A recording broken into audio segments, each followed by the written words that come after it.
There. There's a hype train 2 hours ago, before I watched Bloodivores. Isn't it pretty? Doesn't it have such potential?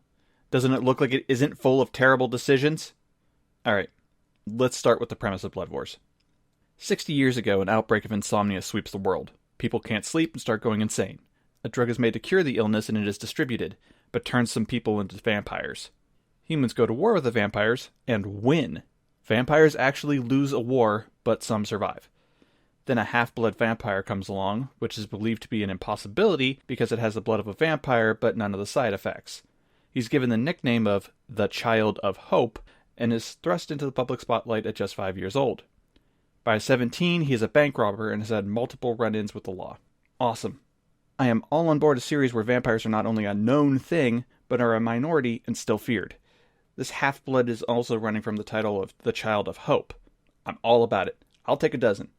So the anime starts. The main character, named Me, is driving at 300 kilometers per hour with a big-boobed girl in the passenger seat and cops following them. He tells her to throw the money and some flash grenades out the window as casually as if he was asking her if she wants a stick of gum. It works. Flashes go off. Cop cars flip and crash. They look to be getting away scot-free, and I couldn't be more on board this hype train if the track ran through my mouth, out my butt, and was long enough for me to stand on the train itself as it wound through my lower intestine. So where do things start going wrong for this anime? 3.5 minutes in. You get stopped by a simple APC roadblock. Then a flashback to the most boring bank heist involving the most needlessly oversized bank in all of history. The female character is supposed to be part of the team here, but seems to be constantly surprised at things that happen. We have to get that hacked. What? You hacked it? Why are we taking money? It's like one of the groups said, we will be robbing banks, and she never thought to ask what robbing and banks are. So poorly written female characters are nothing new, but this is a pilot episode. This is where the best of your best material needs to make an impression. So let's fast forward to the ending of episode 1. The 4-man crew gets caught, sentenced to death for the murder of the people in the bank, which they didn't kill, and it is shown that the father of the Child of Hope is in charge of the police tasked with monitoring the vampires. There is obvious political pressure on the father to condemn his son and friends, and evidence of corruption at the highest levels. The 4 leads get transported from where they're being held to somewhere undisclosed, the van gets stopped, and the vehicle is riddled with bullets. Sounds awesome, right? Nope. It is boring. I know. That sounds action-packed and amazing, but it is so poorly written and scripted that it feels like half a dozen or so separate animes taking place in the same 30 minutes. I am pretty sure I can make a more coherent narrative using sections taken from random animes, and have the plot make more sense even if the characters change names, faces, and voices from each set of scenes. It really feels like this anime is trying to do a cash grab using the hottest properties of the last few years, and is missing its mark. Massive sleep-focused illness wrecking the world? It smells a lot like Day 5's ticking clock illness. Oh, they cure that, but now much of the population is a vampire.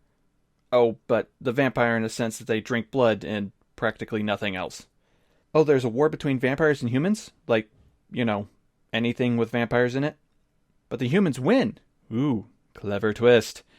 Except how it doesn't affect anything in the plot, except for why some people are segregated in second class, and that is okay without any word as the ramifications of this, or the fact that it is even a concern for the people that will be most affected by it. They took a world with so much promise and destroyed it all with such poor decisions. Could I do any better? Hell yeah. Let's make a few changes. The medicine cured most of the population, converted others to vampires, and some still died even with the meds. There. That sets up a world where there's been a tremendous and meaningless loss akin to a war, but leaves a new group of people struggling to find their place in a society that they never wanted to leave in the first place. Political intrigue, pro-human vampires and pro-vampire humans under the scrutiny of pure vampire or pure human factions, political and radical and social groups all forming around those. This could be a dystopian cyber future easily, or any number of other scenarios based off of just the death count and the vampire conversion ratios.